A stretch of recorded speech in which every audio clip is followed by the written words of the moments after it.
How do you measure who's truly shaping the digital world? One way to look at it is by seeing where people spend their time online.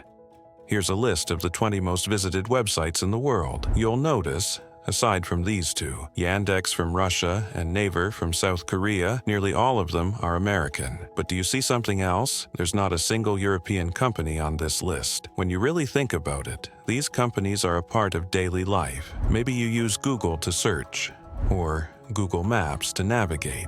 You might FaceTime or WhatsApp a friend, or maybe you scroll through Instagram or TikTok while waiting for your Amazon package. Basically, you're interacting with a digital world built almost entirely outside of Europe. It's not all that surprising, though. How many European consumer tech companies can you name off the top of your head? Probably not many, but the thing is, it wasn't always like this. Europeans actually led the tech world before Silicon Valley. Long before the likes of Mark Zuckerberg or Jeff Bezos, there was Nokia, Siemens, and Ericsson. Not to mention early pioneers like Alan Turing, Konrad Zuse, and Tim Berners-Lee, who quite literally laid the foundations of modern computing and the internet. But clearly, things have changed. Today, Europe doesn't have a seat at the table. And we're not just talking about one country, we're talking about an entire continent made up of 27 nations and over 450 million people. It's also home to some of the world's top universities and has a rich history of scientific achievement. Yet the European Union hasn't produced a single global consumer tech company on the scale of Apple, Google, Microsoft, or Tencent. So why is that? How did a continent that helped shape the modern world fall behind in the digital age? That's not to say the EU isn't doing anything. In fact, Europe is still playing a role in shaping tech in important ways. Let's take a look.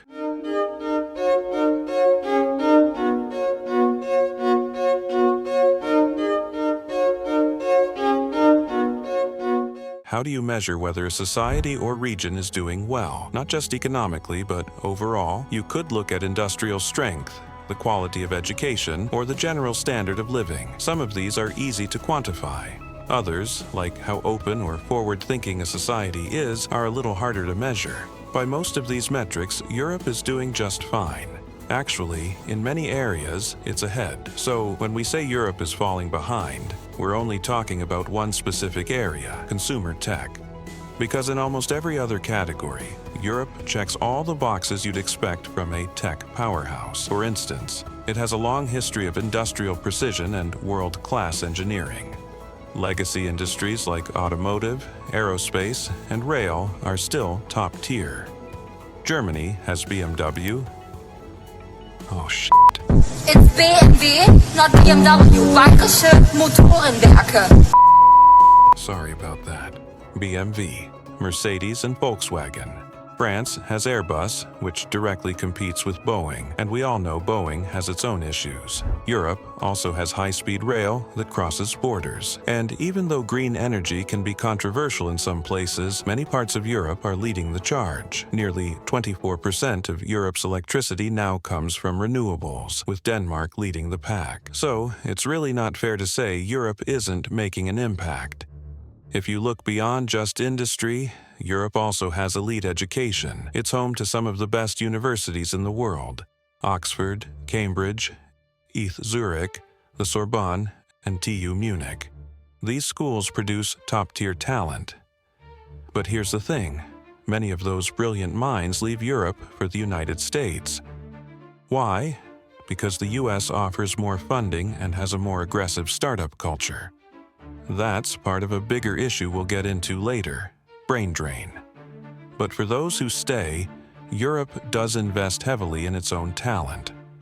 In 2023 alone, EU countries spent €381.4 billion on research and development. And this isn't just theory. Look at CERN in Geneva, the birthplace of the World Wide Web, or the world's most powerful particle accelerator. Or check out ITER in southern France, where scientists are working on nuclear fusion. These are major science projects with global impact, and they're all happening in Europe. Of course, Europe isn't without problems. There's political and social tension, economic challenges, and rising crime in some places. But that's true of many parts of the world. Even with all that, Europe still offers a high quality of life. Healthcare is usually universal. Public transportation works. Cities are designed for people, not just cars. And 4 of the top 10 most livable cities in the world are in Europe as of 2024. Add to that democratic values and the strongest data privacy laws in the world, and you'd think, man, this is perfect. The brains, the money, the infrastructure, it's all there. And yet, when it comes to consumer technology, it's practically a ghost town. Yes, there are bright spots. Sweden gave us Spotify. Germany's SAP powers enterprise software globally. And of course, there's ASML, a Dutch company that might just be the most important tech company you've never heard of. They make the machines that make the chips that power everything. Apple, Nvidia, the data centers running AI, you name it.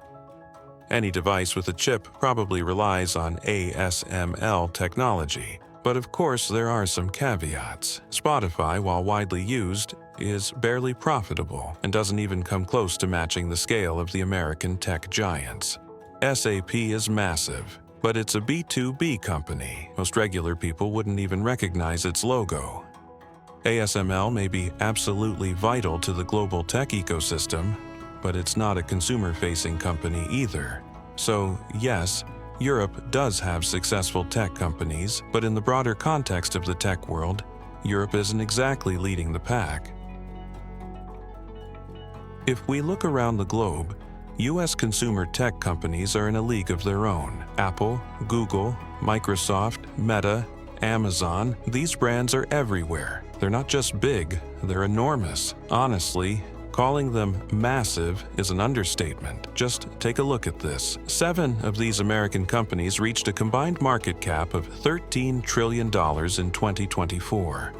Now, let's compare that to Europe's top 11 tech companies, including SAP, ASML, and Spotify. Their total value was $2.2 trillion, less than 17% of the value of those U.S. giants. And if that isn't crazy enough, consider this. The combined $13 trillion value of those 7 U.S. companies is nearly equal to the entire GDP of Germany, the United Kingdom, France, and Italy.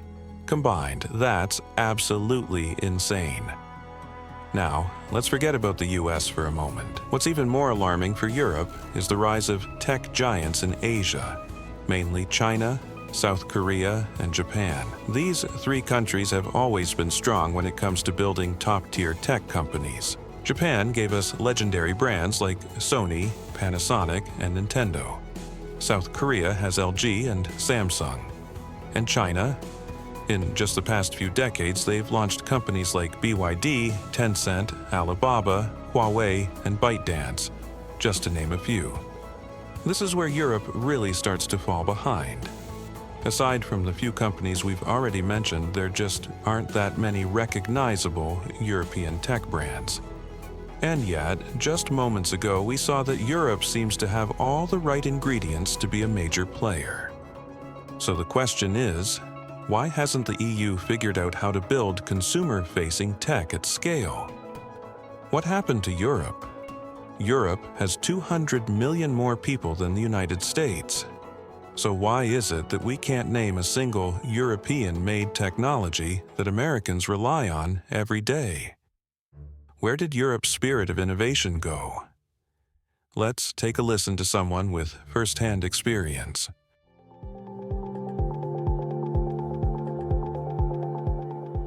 Based companies. What happened to Europe? Europe has 200 million more people than the United States. Why do we not have any technologies that Europeans developed that we need to use today to get through our life in the United States? What happened to Europe's inventiveness? Listen, I think there's 2 reasons, and from my personal experience, I moved to the US when I was 16 and I never came back. I recently also became an American citizen. One thing that I've noticed is some of the best European entrepreneurs, they leave to start their companies in the US. So there's some very famous companies like Snowflake, but they were started actually by 3 French people, but it's an American company. So I think problem number 1, is the US is such an amazing country that a lot of people decide to start their companies in the US. Problem number two is, if I'm in the US and I start a company, I get money from people who are willing to lose it, understand the risk, and I can probably get a term sheet in a matter of weeks. Oh, if I try to raise money in Europe, good luck. And then after that, I'm in one country, and then I need to have a different set of regulation that I need to respect to be in the big six. And then there's, I don't know, 30 or 40 countries in the European Union, each with their own regulation. I'd rather start my country in the US, start my company in the US, then you move very quickly to Canada, UK, and Australia, and then from the UK, you move to continental Europe. That's what we see. The man you just heard is Philippe Lafont, a billionaire hedge fund manager.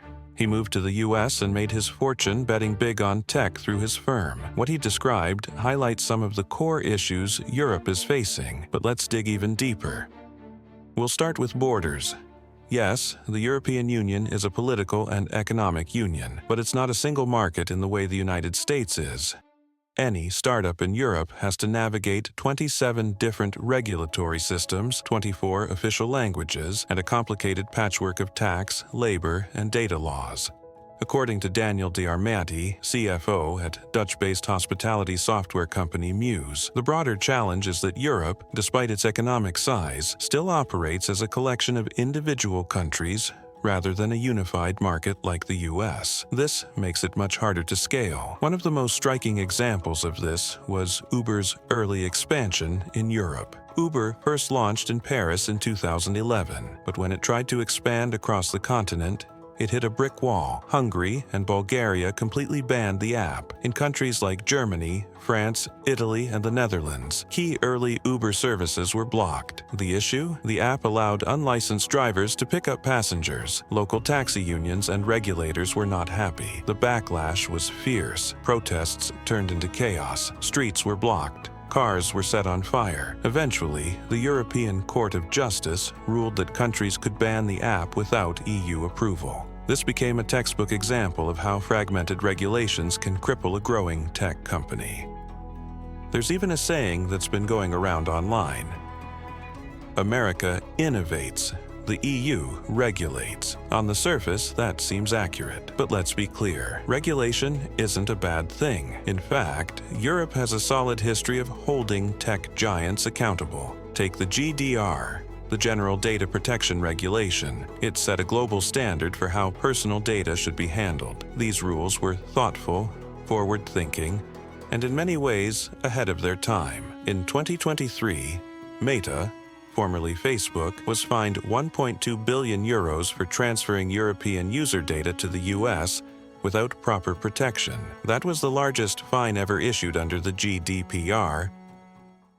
And here's another big one that affects hundreds of millions of people.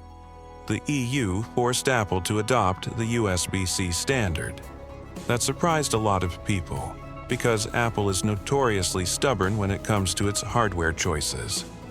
But here's the core problem with the European system. The same regulations that are designed to protect consumers also create huge compliance costs that smaller startups simply can't afford. You could argue that these rules protect society, and in many ways they do. But they've also unintentionally raised the bar for entry. There are just so many rules, and the EU tends to take a cautious approach. And because of that, so do its investors. They're much less likely to take a chance on bold, untested ideas. Hampus Jacobson, a Swedish entrepreneur and founder of the VC firm Pale Blue Dot, explained it to TechCrunch like this. I feel that few EU investors have the guts or the vision like US VCs. Most EU VCs aren't entrepreneurs. They're just corporate finance guys or wine and dine talkers. They don't understand risk or how to work with founders. EU VCs need to recruit seasoned entrepreneurs. There are a few exceptions, but man, there aren't many.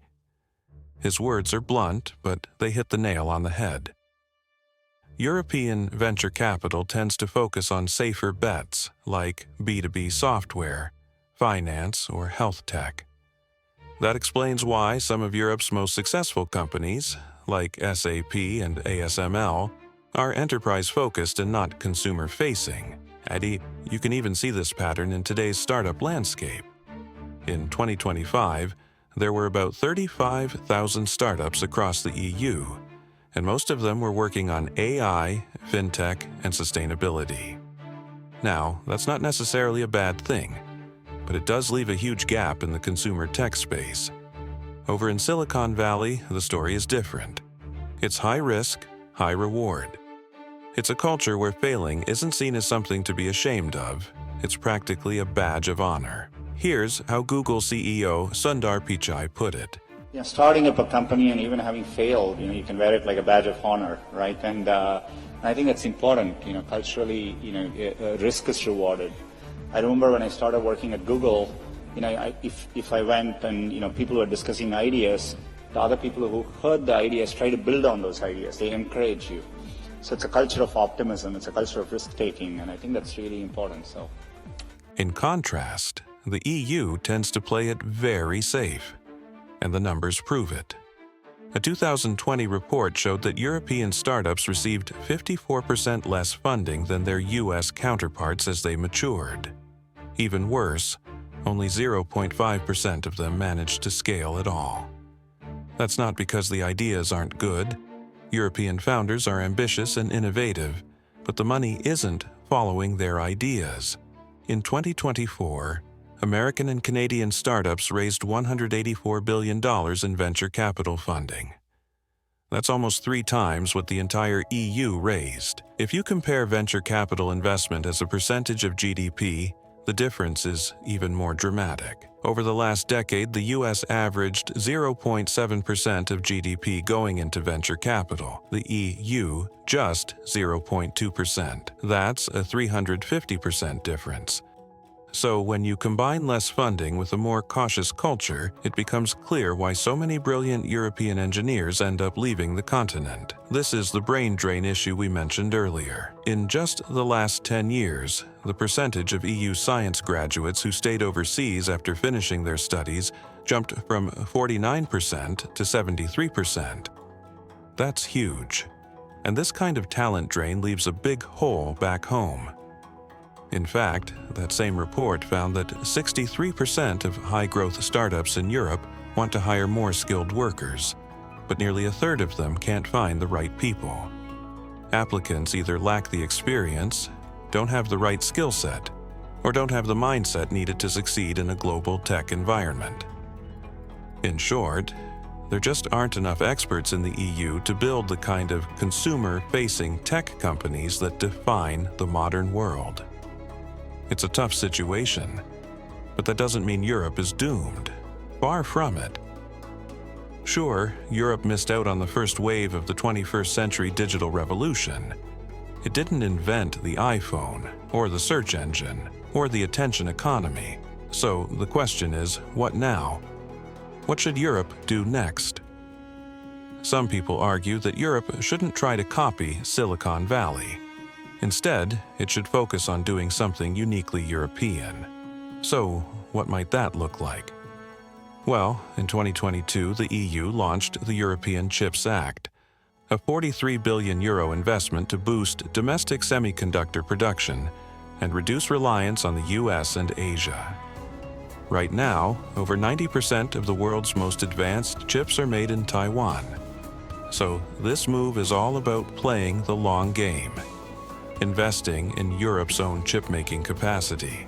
But make no mistake, it won't be easy. Even American giants like Intel are struggling to make their own chips without relying on Taiwan, so we'll have to see how this plays out. On the regulatory front, Europe also introduced the Digital Markets Act in 2023. This law specifically targets the so-called gatekeeper platforms like Google, Apple, and Meta. The goal? To force these tech giants to open up their platforms and stop giving unfair preference to their own products in search results and app ecosystems. In doing this, the EU may be realizing that even if it doesn't own the platforms, it still has something else: the power to shape the rules. Columbia law professor Anu Bradford has a name for this concept: the Brussels effect. Named after the EU's political capital, it refers to how European regulations often become the default global standard, just because it's easier for companies to follow one unified set of rules than create different products or services for different regions.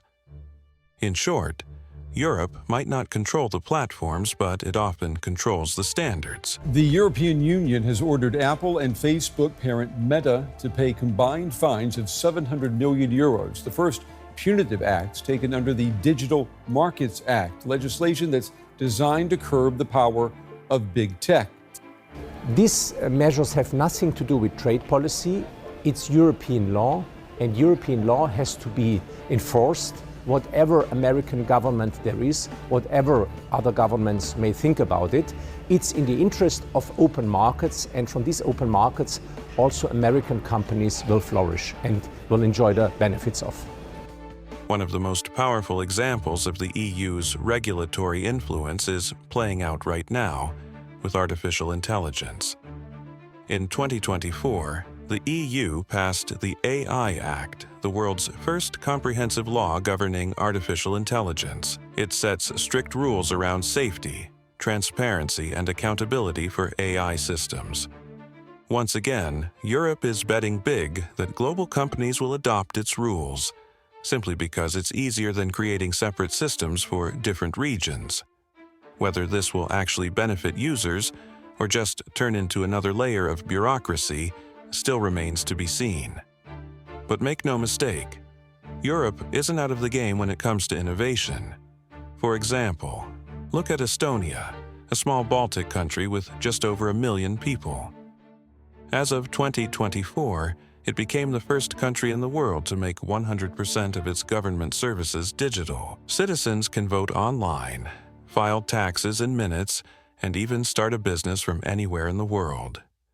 Meanwhile, France has quietly built Europe's third-largest startup ecosystem, with strong support from public funding. Digital healthcare startups are taking off. Companies like Doctolib and Alan are revolutionizing the way people access medical services. Another app, Mon Espace Santé, created a national platform for securely storing and sharing medical records. So yes, while things may look quiet on the surface, there's real innovation happening in Europe. Let's not forget, in the 18th and 19th centuries, Europe led the world through the Industrial Revolution. In the 20th century, it rebuilt itself from 2 devastating world wars and helped define modern democracy and prosperity. But now, it's facing a new challenge. In a world that's increasingly defined by technology, is it enough just to regulate the future? Or does Europe need to build it too? Let us know what you think. Would you like to see Europe have a bigger role in the consumer tech world? Or should America and Asia continue leading the charge? Leave your thoughts in the comments below. I'm Narrator X, and I'll catch you again in the next video.